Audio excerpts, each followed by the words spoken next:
Hello, my dear friends. How are you doing? Hope you are having an amazing day and not having to deal with drama. Ready for new stories I have for you today? Let's go to the first one. And don't forget to listen to the end of the story, guys, to hear my insights. Enjoy the stories, and don't forget to like and subscribe. And of course, don't forget to leave a comment. Hey, I, 29 female, am expecting my first baby with my husband Luke, 29 male. Luke and I had been trying to start a family for what seemed like ages.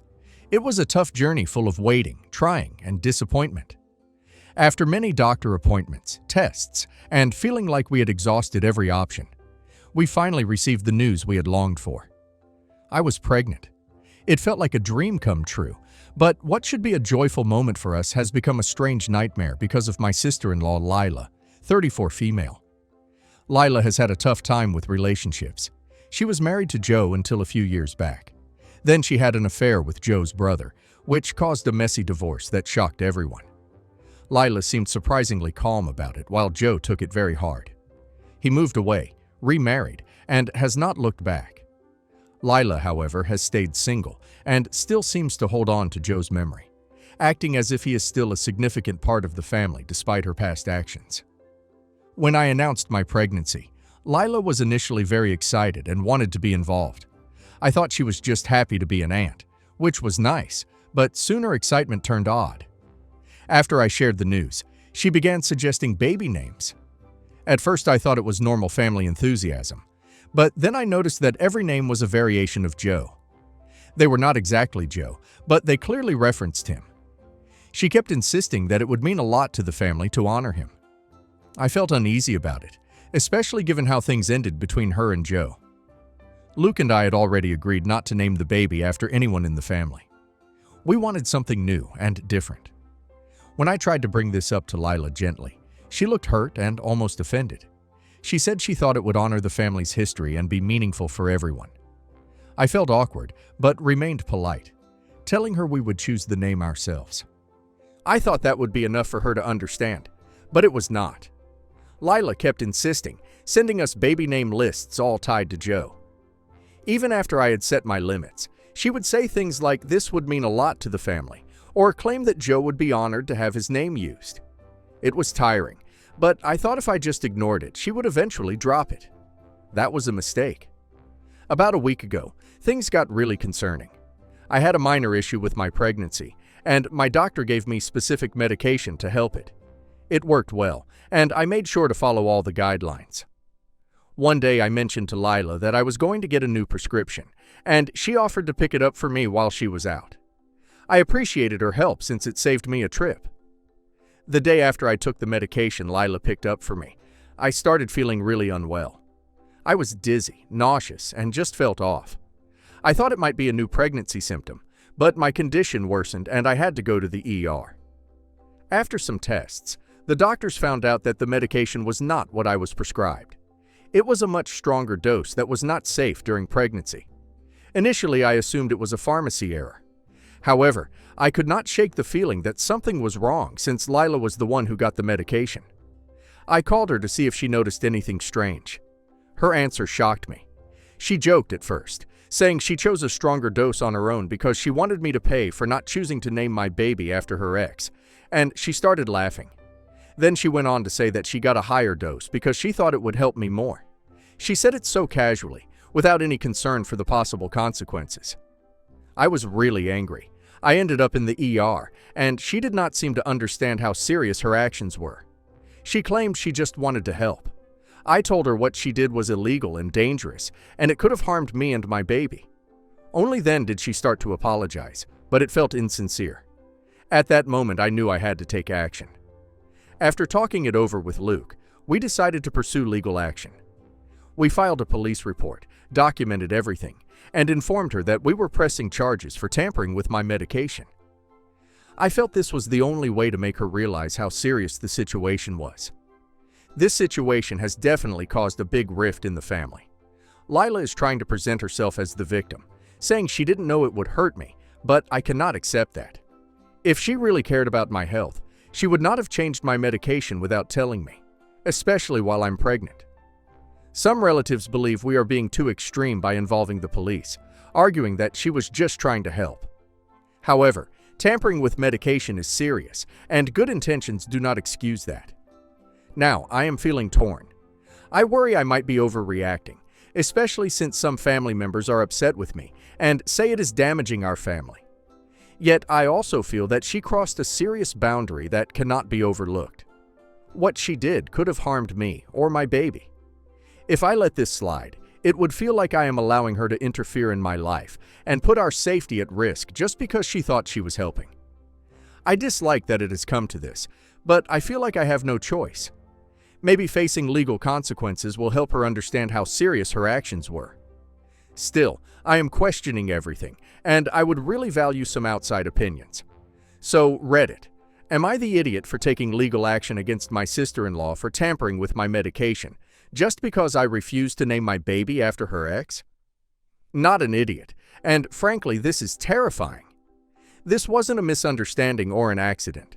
She intentionally altered a pregnant woman's medication. That crosses from family drama straight into criminal behavior.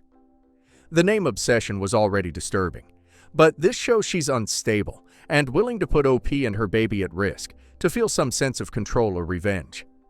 Anyone telling OP this is too extreme is minimizing something that could have ended in a tragedy. And now let's hear community's opinion. People saying she meant well are ignoring the fact that she admitted she chose a stronger dose on purpose. You don't get to play pharmacist, especially not with pregnancy meds. The joking about punishing you for the baby name is chilling. That's not help, that's spite. Legal action is the only appropriate response because if she's willing to do this once, she might do something worse later. Absolutely not an idiot. She weaponized your medical vulnerability because she's emotionally stuck on her ex and projecting it onto your unborn child. That's not grief, that's obsession. The police report isn't about revenge, it's about protecting you and your baby. Family harmony stops mattering the moment someone endangers a pregnant person's life.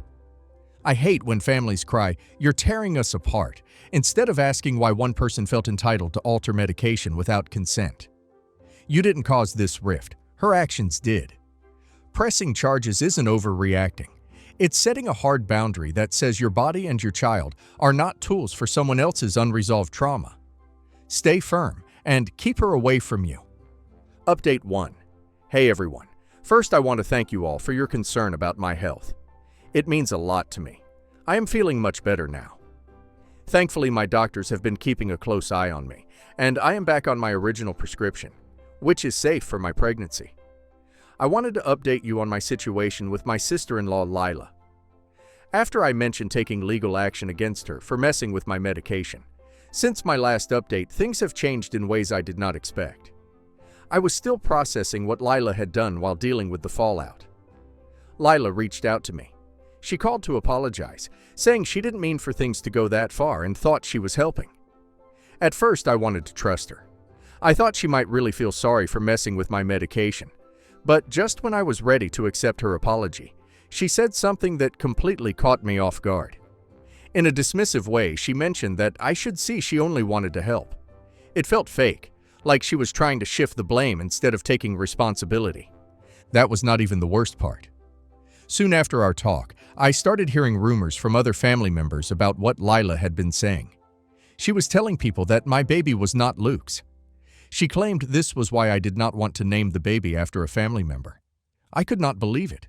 Not only was she trying to twist the story about her actions, but she was also involving my marriage and my child's paternity in this chaos. When I found out about this, I was overwhelmed with anger. Lila's lies were driving me crazy. I was trying to look out for myself and my unborn baby, and she was spreading lies to excuse her actions. I confronted her directly, asking why she made such an accusation. Instead of owning up to it, she brushed it off, saying it was a misunderstanding and that she did not mean it that way. This was difficult for me to accept. Lila often minimized her actions and shifted blame to others, and this felt like just another example. It seemed like she wanted to distract everyone from her careless behavior and make me look like the issue in the family. The manipulation was frustrating. I kept thinking about how I was trying to protect my child and have a healthy pregnancy, only for her to create doubts. After talking with Luke, we realized we needed to act. Luke contacted some relatives to explain the situation and said that Lila was spreading lies. We had to protect our child and clear up any misunderstandings about our family. The aftermath has been tough. Some family members have reached out to support us, while others have criticized us, saying we are creating unnecessary drama. It is really frustrating because they do not understand the full situation. This is not just about names or Lila's feelings. It is about keeping my child safe. I feel like I am fighting on two fronts, against Lila's manipulation and the misunderstandings in the family. As time passes, it is clear that Lila is not backing down. She is sticking to her story, trying to make herself look like the victim. I overheard her at a family event talking to others, saying I was being overdramatic. The more she twists the truth, the more determined I am to stand firm. I never thought I would have to confront a family member about something like this, especially during such a difficult time in my life. Lila's behavior has affected my relationships with other family members too. Some relatives are worried about how this will change our future gatherings and interactions. I understand they want to keep things calm, but at what price? Do I have to act like everything is okay while my sister-in-law makes false claims about my marriage and my child? I will not do that. I have talked to friends outside the family, and their advice has opened my eyes. Many have urged me to stay strong and keep track of everything Lila says or does that could hurt my family. It is disturbing to realize how far she might go to make her point or twist the situation. Now I am trying to focus on my pregnancy, but I cannot shake off the worry about Lila's actions. I know I'm right to protect my baby, but I'm also concerned about how this family conflict will affect my child in the long run. Will they hear negative stories about their aunt that could tarnish our family's image? I am really frustrated and tired. If things escalate too much, we might actually have to do something serious. Update 2. Hi everyone. It has been 6 months since my last update, and I have a lot to tell you about what has been going on in my life. Right now, I am on bed rest because my pregnancy has become risky. This means I need to stay in bed as much as I can and avoid stress. Unfortunately, my sister-in-law Lila is making it really hard for me to relax. I feel like I am in a nightmare. This is a sensitive time for me, and I just want to focus on my health and preparing for our baby.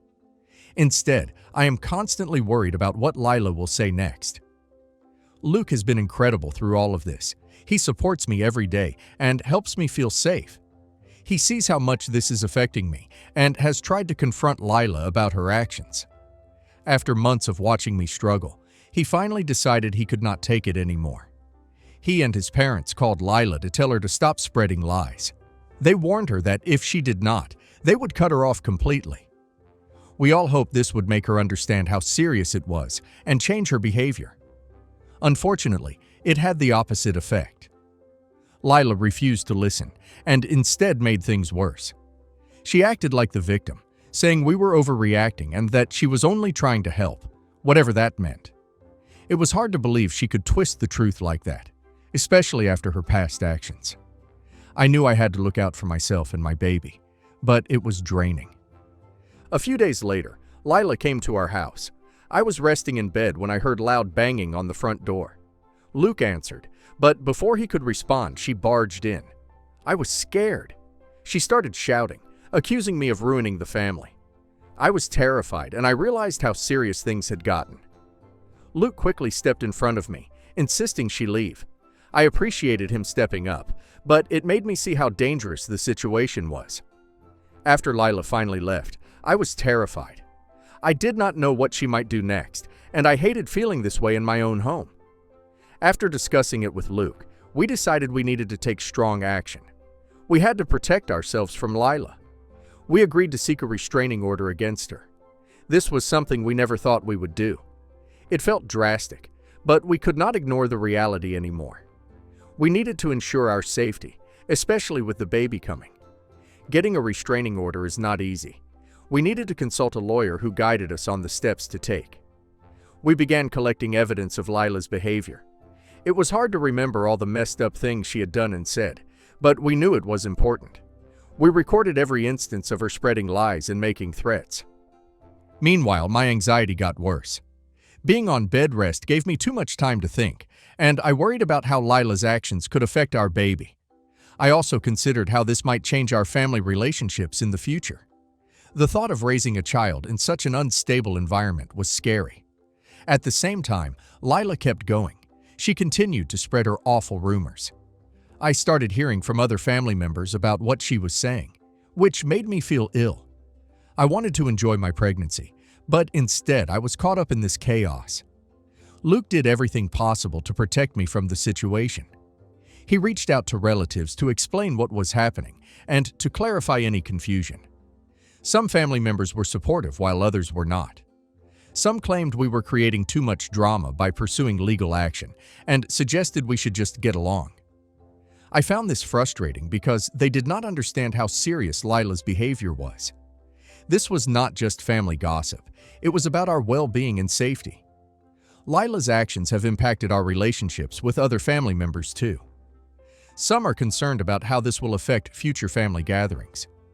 I get that they want to maintain peace, but I cannot just act like everything is okay while Lila keeps spreading lies about us. I will not let her harmful behavior control our lives.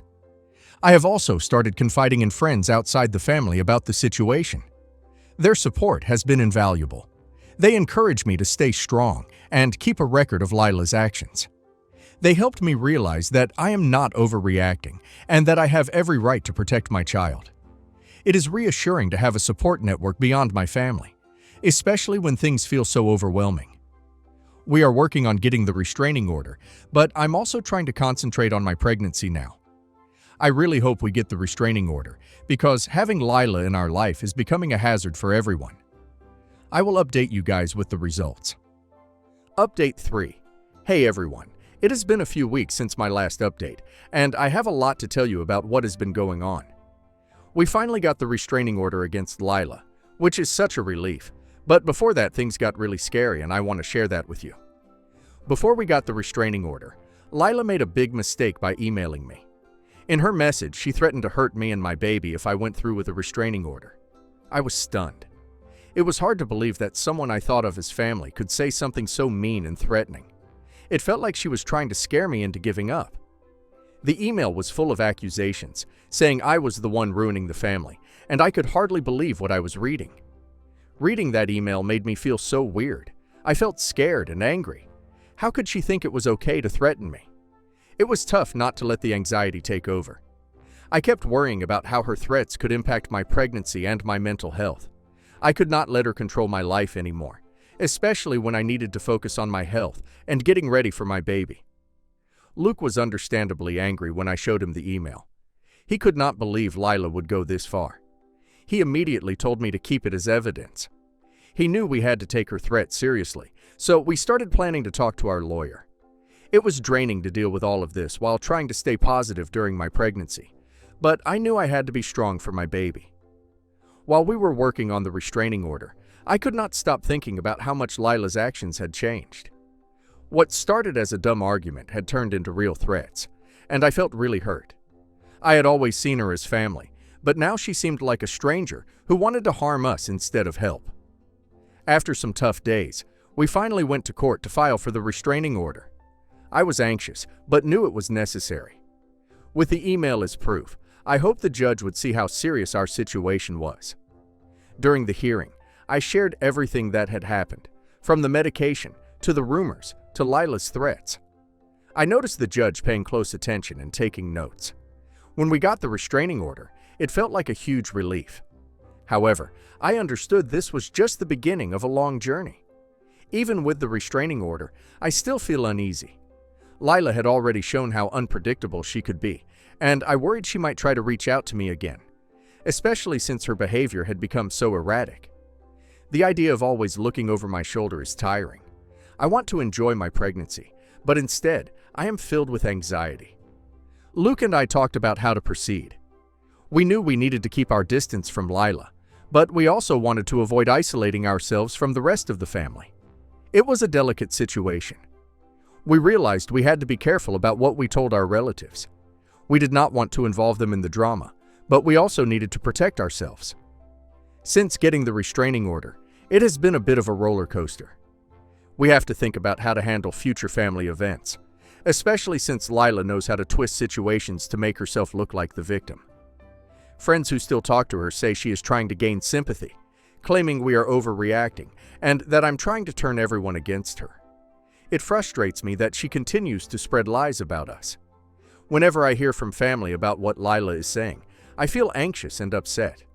I just want to enjoy this time in my life without the drama. It is tough to stay focused when I know she is trying to stir up trouble.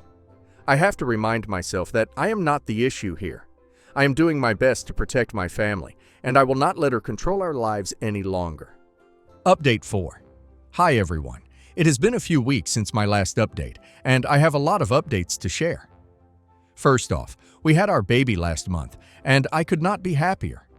Holding our little one made all the worries disappear, even if just for a moment. The joy of being a parent is beyond words, and we are so thankful for our healthy baby. We named him Neil, and he has already captured our hearts. However, despite the happiness of our new arrival, things took a troubling turn with my sister-in-law Lila. As you might recall, we had previously obtained a restraining order against her due to her unpredictable behavior and threats towards me and our child. It felt good to have that legal protection, but I did not expect things to get worse. Not long after Neil was born, Lila showed up at our house unexpectedly. I was still recovering from giving birth and trying to adjust to being a new mom. Luke had stepped out for a quick errand, and I was at home with the baby. While I was in the nursery calming Neil, I heard loud banging at the front door. At first, I thought it was someone else, but when I looked out the window, I was shocked to see Lila there, looking frantic, screaming and demanding to see her little Joe. She was literally screaming on top of her voice and saying I was not letting her see her baby Joe, and that she would call Child Protective Services on us if I do not let her in. I was so scared. The last thing I needed was her showing up uninvited. I had to protect my child, and I was panicking because of her. I quickly reached for my phone to call Luke, but before I could press send, I heard the door being pushed open. She had gotten in. I have no clue how, and I could hear her calling my name. In that moment, I felt utterly powerless. I knew I had to protect Neil, but I was still recovering from the delivery. I took a deep breath to keep myself calm. I chose to take Neil and go to the bedroom and shut the door behind me. I could hear Lila shouting. She sounded extremely angry. It was obvious she was not going to back down easily. I did not see any other way out, so I called 911. I told the operator what was happening, mentioning that Lila had a restraining order and that I was worried for my safety and my baby's safety. While I spoke, Lila kept on banging on the door, demanding to see Neil. It was frightening to realize how desperate she was to reach us. Luckily, the police arrived quickly. I heard sirens approaching. I was relieved knowing help was coming. When the officers entered, they found Lila still trying to break into the room. They stepped in right away, pulling her back and attempting to calm her down. I finally opened the door after the officer assured me that Lila was being held down. I saw the officers talking to her, but I was too rattled to focus on what they were saying. I stayed in the bedroom, holding Neil close, trying to comfort him because all that noise was making him cry. I felt awful that he had to witness such chaos so soon in his life. The police were talking to Lila, trying to understand why she had come to our home and what her intentions were. Lila's situation turned out to be worse than I expected. The police told me her neighbors had reported her for trespassing multiple times. She had been acting strangely, trying to get into their homes and causing trouble. The officers also found out she had several unpaid tickets and had been arrested for drunk driving just 2 weeks before she came to our house. It was shocking to learn how troubled she was. The police took Lila into custody for breaking the restraining order. They said it was serious, especially with her recent behavior. Once the officers left with Lila, I finally felt safe enough to breathe again. Luke arrived soon after, and he was visibly worried when he saw the police cars outside. He rushed in to find me and Neil.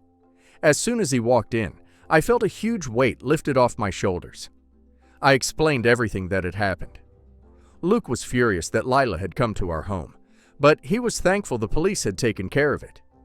Now we have taken steps to improve our security. We have added more locks to the doors and installed a security camera outside. I wanted to make sure we were safe from any more incidents. News of what happened spread quickly, and soon family members reached out to check on us. I felt grateful for those who supported us during this tough time, offering their help and encouragement. However, it was hard to ignore Lila's ongoing attempts to gain sympathy. She began seeking sympathy from anyone willing to listen. She changed the story, making herself seem like a misunderstood family member who just wanted to see her nephew. Some friends who had pulled away but still kept in touch said Lila insisted we were overreacting and making her life hard, casting herself as a victim. She conveniently missed out on the threats she had made and the serious issues that led to the restraining order. Her attempts for attention grew more desperate as the truth came to light. We learned this was not her first trouble with the law. After her arrest, we found out Lila had a much bigger criminal history than we thought. She had been involved in multiple theft and fraud cases over the years, issues that family members had kept quiet to avoid shame. Discovering this was shocking, especially as Luke and I realized how much she had lied to us. It made us question how much of what we believed about her was true. Her efforts to seek sympathy started to fail as more family members and friends learned about her past crimes. The compassion she wanted turned into judgment and disappointment from almost everyone around her.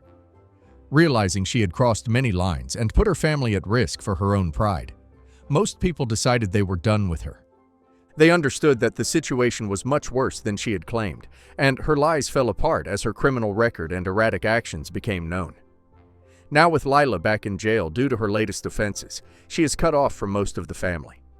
After years of giving her chances, those close to her finally see her true self. Luke and I feel a sense of peace, knowing she is out of our lives for good this time. We have made it clear that we will not allow any more contact or give her another opportunity to manipulate or hurt us. The whole situation has been tough, but knowing we can move on with our lives free from her manipulation and chaos is a huge relief. We have taken steps to protect ourselves, and most importantly our baby, from any future drama she might try to create. For the first time in what feels like ages, we can fully focus on our family and raising Neil in a safe, loving home.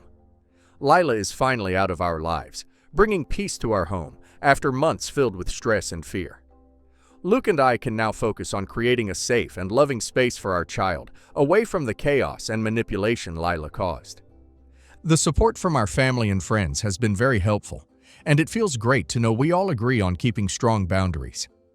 It is unfortunate how things escalated with someone we once trusted, but we have learned the importance of protecting our family and setting clear limits when needed.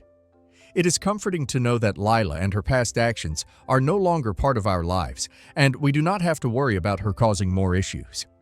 This experience has taught us to prioritize our peace and safety, and that is our goal as we move forward. This hopefully is my last update here.